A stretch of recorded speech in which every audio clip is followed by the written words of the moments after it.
Video 2 here for the Waves Super Rack with the SD9 is let's put an insert, a Waves plugin on an insert. So I've got this kick drum here and I'm going to compress it.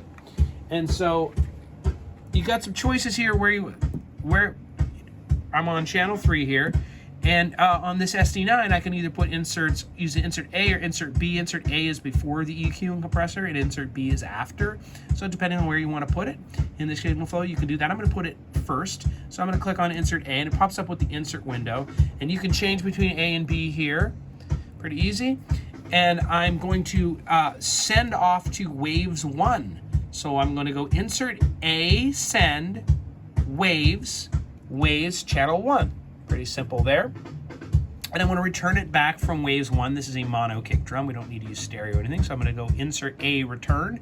Don't forget to do the returns. It doesn't automatically do the returns. And we're returning from Waves 1. And very important is it doesn't work until you hit the on button. And I've had problems in the past kind of clicking that. So this button down here, oh boy, usually works for me. Am I on the right one? There we go. Now it worked. So we are not hearing it because it's not patched over in the Waves server, but just to review, we're going out to Waves 1 and returning from Waves 1, and we've turned it on.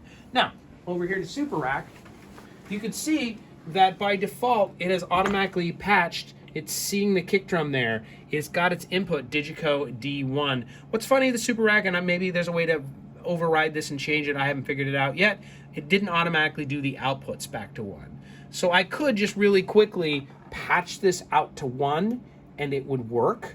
It should work. If I go digital expansion 1, that's actually the return back. We should hear the kick drum now. There it is.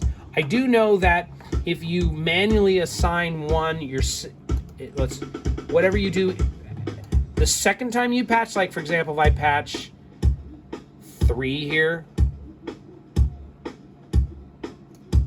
it does do the outputs when you do the inputs. Just the preset file, when it loads up so far, is only doing, it's not doing the outputs automatically. Okay, getting into the actual plugin, it's much like your typical DAW here. I'm going to hit plus and I'm going to add a plugin.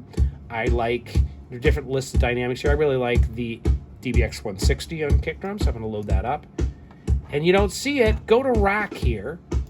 And you can see your various racks. You can scroll through your different racks this way. These are those different channel strips. And we can see the kick drums work here. Maybe I want a little bit more compression on the kick drum. There we go. And you can add more plugins if you want to be plugin happy.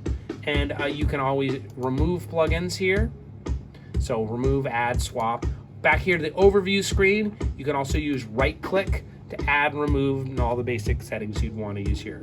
But the key thing here is it's coming in D1 here. It's coming in from the Digico SD interface 1, and it's going out 1 back as an insert. And obviously, for different channels, you'd use different, on the desk, you would use different insert numbers and different sensor returns. Cool.